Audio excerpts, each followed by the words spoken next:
Hi friends, ఈరోజు మనం ఈ వీడియోలో ఆర్ఆర్బీ ఎన్టీపీసీకి సంబంధించిన రీజనింగ్లో ఏమేమి ఇంపార్టెంట్ టాపిక్స్ ఉన్నాయి అంటే ఏ చాప్టర్ నుంచి ఎంత వెయిటేజ్ ఉంటుంది అన్న దాని గురించి క్లియర్గా అయితే డిస్కస్ చేసుకుందాం. ఆ టాపిక్స్ గురించి తెలుసుకునే ముందు వీడియోని లైక్ చేయడం మర్చిపోద్దు. అండ్ నెక్స్ట్ మీకు ఏ టాపిక్ మీద వీడియో కావాలి అన్నది కింద కామెంట్ చేయండి, దాని మీద వీడియో చేయడానికి ట్రై చేస్తాను. ఫ్రెండ్స్, మనం చూసుకున్నట్టయితే రీజనింగ్కి మనకి 30 మార్క్స్ ఉంటుంది 100 క్వశ్చన్స్కి. అంటే 100 మార్క్స్కి 30 మార్క్స్ రీజనింగ్ నుంచే వస్తుంది. పర్టికులర్గా ఈ వీడియోలో మనం CBT 1ని దృష్టిలో పెట్టుకుని మాట్లాడుకుందాం. ఓకేనా? సో రీజనింగ్ విషయంలో మనకి CBT 1 నుంచి CBT 2కి చూసుకుంటే డెప్త్ డిఫరెన్స్ అన్నది చాలా ఉంటుంది అనమాట. లెవెల్ అన్నది CBT 1 చాలా ఈజీగా ఉంటుంది కంపేర్ టు CBT 2తో పోలిస్తే. ఇప్పుడు మనం CBT 1 గురించి మాట్లాడుకుందాం స్పెసిఫిక్గా, ఎక్కువ టైం లేదు కాబట్టి. సో ఫస్ట్ రీజనింగ్లో ఇంపార్టెంట్ టాపిక్స్ ఫస్ట్ ఇంపార్టెంట్ ఏంటంటే మనకి సిరీస్ అనమాట. ఓకేనా? సిరీస్ నుంచి మనకి 2 to 3 క్వశ్చన్స్ అయితే minimum, okay, 2 to 3 questions minimum వస్తాయి. ఎప్పుడు వచ్చే ప్యాటర్న్ అయితే అలా ఉంటుంది. ఓకేనా? ఈసారి ఇదే వస్తుంది అని నేను చెప్పట్లేదు, జనరల్గా ఇలా వస్తుంది. సో దీని వెయిటేజ్ ప్రకారం చూసుకుంటే మనకి ఇవి ముందు ఇంపార్టెంట్ అనమాట. ఇవి ఖచ్చితంగా ప్రిపేర్ అయ్యాక వేరే టాపిక్స్లోకి వెళ్ళాలని. ఓకే, నెక్స్ట్ సిరీస్ తర్వాత చూసుకుంటే కోడింగ్ డీకోడింగ్. ఓకేనా? కోడింగ్ డీకోడింగ్ చాలా ఇంపార్టెంట్. మనకి మినిమం 3 క్వశ్చన్స్ అండ్ కొన్నిసార్లు 6 క్వశ్చన్స్ దాకా కూడా వెళ్ళే ఛాన్స్ ఉంది. సో చాలా ఇంపార్టెంట్ కోడింగ్ డీకోడింగ్ చాప్టర్ అన్నది. సో బాగా చూసుకుంటే మనం దాని గురించి బాగా డీటెయిల్గా, ఇందులో చాలా రకాలు ఉంటాయి, అవన్నీ కూడా మనం క్లాసెస్లో అయితే చెప్పాం, ఒకసారి చూడండి. అలాగే మనకి నెక్స్ట్ వెన్ డయాగ్రామ్స్ మీద చాలా ఇంపార్టెంట్. ఒక్కొక్కసారి 0 క్వశ్చన్స్ కూడా రావచ్చు, బట్ ఇన్ జనరల్ చూస్తే కనీసం 3 క్వశ్చన్స్, 2 to 3 క్వశ్చన్స్ మ్యాక్సిమం షిఫ్ట్స్లో వస్తుంటుంది. ఓకే, నెక్స్ట్ మనకి ఎనాలజీ. ఓకేనా? ఎనాలజీలో కూడా చాలా టైప్స్ ఉంటుంది. మనకి నెంబర్ ఎనాలజీ ఉంటుంది, వర్డ్స్తో కానీ ఇట్లా రకరకాలుగా ఎనాలజీ అయితే డిఫరెంట్ టైప్స్ ఉంటుంది. ఇది మనకి 2 to 4 క్వశ్చన్స్ అయితే వచ్చే ఛాన్స్ ఉంది. న్యూ ప్యాటర్న్లో ఎనాలజీకి సంబంధించి కొత్తగా వేరే మోడల్స్ కూడా ఇస్తున్నారు. మీరు కనుక TCS రీసెంట్గా కండక్ట్ చేసిన SSC కానీ లేకపోతే మనకి ALP గురించి చూసుకున్నా కూడా పేపర్స్లో ఒక న్యూ మోడల్, అంటే మోడల్ ఏం డిఫరెంట్ కాదు కానీ సపోజ్ లైక్ X:2 అని ఇట్లా ఇచ్చిన తర్వాత Yకి ఆ టైప్లో ఒక మోడల్ అయితే ఇస్తున్నారు. సో ఒకసారి అది కూడా ప్రాక్టీస్ చేసి వెళ్ళండి. ఇది కూడా చాలా important chapter. Minimum 2 to 4 questions వచ్చే ఛాన్స్ అయితే కనిపిస్తుంది. ప్రీవియస్ ఇయర్స్లో మనకి కనీసం 2 క్వశ్చన్స్ ప్రతి షిఫ్ట్లో ఉన్నాయి. అండ్ నెక్స్ట్ చూసుకుంటే మనకి బ్లడ్ రిలేషన్స్, ఇది కూడా చాలా ఇంపార్టెంట్ అనమాట. ఇది కూడా చూసుకుంటే మినిమం 2 క్వశ్చన్స్ అయితే వస్తాయి బ్లడ్ రిలేషన్స్లో. ఓకే, నెక్స్ట్ మనకి ఇంపార్టెంట్ చాప్టర్ వచ్చేటప్పటికి సిలాక్స్. ఓకేనా? సిలాక్స్ నుంచి కూడా మనకి మినిమం 2 క్వశ్చన్స్.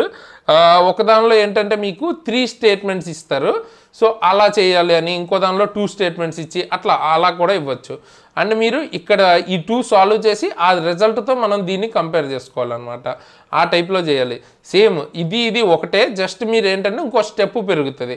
ఫస్ట్ ఈ 2 సాల్వ్ చేసిన తర్వాత దాన్ని మళ్ళీ మనం దీంతో కంపేర్ చేస్తాం సిలాక్స్లో. ఓకే, నెక్స్ట్ ఇంపార్టెంట్ వచ్చేటప్పటికి క్లాసిఫికేషన్స్ అంటే ఎక్కువ మందికి తెలియకపోతే ఆడ్ వన్ అవుట్. ఓకేనా? ఆడ్ వన్ అవుట్ అని చాలామంది వినే ఉంటారు కదా.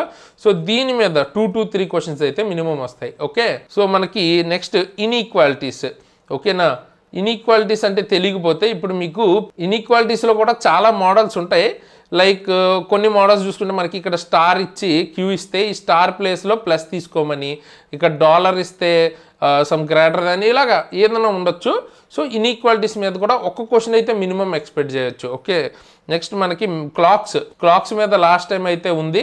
సో మీరు క్లాక్స్ కానీ క్యాలెండర్ కానీ, ఓకేనా, క్లాక్స్ కానీ క్యాలెండర్ కానీ ప్రిపేర్ అవ్వండి. అంటే క్లాక్స్ నుంచి క్యాలెండర్ నుంచి కనీసం ఒక క్వశ్చన్, ఆ రెండిట్లో ఏదో ఒక దానిలో వచ్చే ఛాన్స్ అయితే ఉంది. ఒక్కోసారి రెండిట్లోంచి కూడా రావచ్చు. నెక్స్ట్ మనం మ్యాథమెటికల్ ఆపరేషన్స్ మీద చూసుకుంటే ఇవన్నీ కూడా మనం ఎక్స్ప్లెయిన్ చేసాం ఆల్రెడీ, చూడొచ్చు మీరు మన క్లాసెస్లో.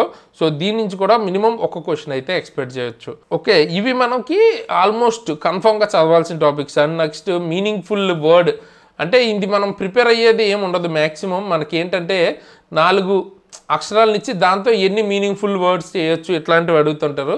సో ఇంగ్లీష్ మీద మీకు ఎంత వొకాబులరీ నాలెడ్జ్ ఉంది అన్న దాన్ని బట్టి మనమైతే చెప్పాం. బట్ ఇది బేసిక్గా మీకున్న నాలెడ్జ్ మీద డిపెండ్ అయి ఉంటుంది ఎన్ని మీనింగ్ఫుల్ వర్డ్స్ చేయొచ్చు అన్నది.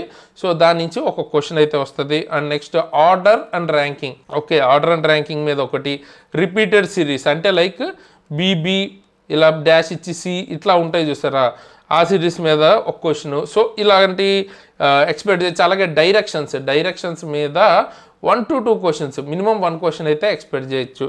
సో మెజారిటీ అయితే ఇలా ఉంటుంది. నెక్స్ట్ నాన్ వెర్బల్ అంటే ఇమేజెస్ని బట్టి, అంటే లైక్ ఫిగర్ సిరీస్ కావచ్చు, ఫిగర్ ఎంబెడెడ్ కావచ్చు, మిర్రర్ ఇమేజెస్ కావచ్చు, పేపర్ కటింగ్ కావచ్చు, ఇట్లాంటిది ఏదైనా కానీ నాన్ వెర్బల్వి మినిమం 1 or 2 క్వశ్చన్స్ అయితే ఎక్స్పెక్ట్ చేయండి. ఓకేనా? ఇక మేజర్గా క్రిటికల్ రీజనింగ్ గురించి చూసుకుంటే స్టేట్మెంట్ అండ్ కన్క్లూజన్స్, దీని నుంచి కూడా మినిమం 2 క్వశ్చన్స్ అయితే వచ్చే ఛాన్స్ అయితే ఉంది. నెక్స్ట్ పజిల్స్ నుంచి కన్ఫామ్గా బిట్ వస్తుందని చెప్పలేము. టైర్ 2 అంటే మనకి CBT 2 అయితే కన్ఫర్మ్ బిట్ వస్తుంది. బట్ ఇప్పుడైతే మాత్రం కన్ఫర్మ్గా వస్తుందని చెప్పలేం, కానీ 0 to 2 క్వశ్చన్స్ ఇది అంటే తర్వాత డేటా సఫిషియన్సీ అని ఉంది కదా, సో వీటి నుంచి 2 క్వశ్చన్స్, 0 to 2 క్వశ్చన్స్. ఓకేనా? సో మోస్ట్ ప్రాబబ్లీ ఈ రెండిట్లో ఏదో ఒక దాని నుంచి 2 క్వశ్చన్స్ వచ్చే ఛాన్స్ ఉంది. సో ఈ ప్యాటర్న్లో అయితే వస్తుంది. అండ్ మిగతా టాపిక్స్ ఉన్నాయి కదా, రీజనింగ్లో ఇంకా చాలా టాపిక్స్ ఉంటాయి. సో ఇవి ఇవ్వగా మిగిలిన ఎన్ని క్వశ్చన్స్ అయితే మిగిలిపోయినాయి అన్ని క్వశ్చన్స్ ఆ టాపిక్స్లోంచి, లైక్ డైసెస్ కానీ క్యూబ్స్ కానీ ఇంకా చాలా టాపిక్స్ ఉన్నాయి కదా, వాటిలోంచి ఫిల్అప్ చేస్తారు, మిస్లీనియస్ అనుకోవచ్చు. ఓకేనా? సో ఇవి మనకి మేజర్గా ఇంపార్టెంట్ టాపిక్స్ అనమాట. సో ఫర్దర్గా మీకు ఇంకేమైనా వీడియో కావాలి అనుకున్నా, మీకు ఏమైనా డౌట్స్ రిలేటెడ్ క్లాస్ కానీ ఏదైనా కావాలంటే కింద కామెంట్ చేయండి, దాని మీద వీడియో చేయడానికైతే ట్రై చేస్తాను. అండ్ వీడియోని లైక్ చేయండి, మీ ఫ్రెండ్స్కి తప్పకుండా షేర్ చేయండి. కొత్త వాళ్ళు అయితే సబ్స్క్రైబ్ చేసుకుని బెల్ ఐకాన్ని క్లిక్ చేయడం మర్చిపోద్దు. అండ్ మీకు దీనికి సంబంధించిన క్లాసెస్ అంటే NTPCకి సంబంధించిన క్లాసెస్ కానీ లేదా రైల్వే ఎగ్జామ్స్లో ఏ ఎగ్జామ్కైనా క్లాసెస్ కావాలంటే మన దగ్గర క్లాసెస్ అయితే దొరుకుతాయి, ది బెస్ట్ క్లాసెస్. సో కింద డిస్క్రిప్షన్లో ఎగ్జామ్ ట్రిక్స్ యాప్ లింక్ అయితే ఉంటుంది. మీకు ఇండివిజువల్గా కావాలన్నా ఫుల్ కోర్స్ కావాలన్నా అక్కడ దొరుకుతుంది. డెమోస్ కూడా ఉంటాయి, ఒకసారి చెక్ చేయండి. కింద డిస్క్రిప్షన్లో యాప్ లింక్ ఉంటుంది, ఎగ్జామ్ ట్రిక్ యాప్ లింక్, అక్కడి నుంచి క్లాసెస్ అయితే తీసుకోవచ్చు. దీనికి సంబంధించిన క్లాసెస్ చెప్పిన వాళ్ళు నేను కానీ మన టీం కానీ ఆల్రెడీ రైల్వే జాబ్స్ క్లియర్ చేసిన వాళ్ళు. సో ఆ లెవెల్ క్వాలిటీ అయితే దొరుకుతుంది. దాని తర్వాత మీకు exam tricks Telegram channel group links కింద డిస్క్రిప్షన్లో ఇస్తాను.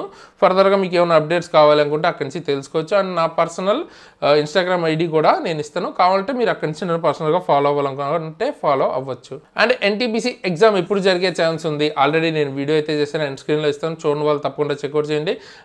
ఇలాగే మ్యాథ్స్కి సంబంధించి తర్వాత మనం స్టాటిక్ జీకే టాపిక్స్ గురించి ఇంపార్టెంట్ లిస్ట్ అనేది చేశాను ఆల్రెడీ, చూడని వాళ్ళు తప్పకుండా ఆ వీడియోస్ ఇప్పుడు ఎండ్ స్క్రీన్లో ఇస్తాను, తప్పకుండా చెక్అవుట్ చేయండి. మన యూట్యూబ్ ఛానల్లోకి మీకు చూస్తే మీకే తెలుస్తుంది, ఇంపార్టెంట్ వీడియోస్ అయితే ఉంటాయి. ఓకేనా?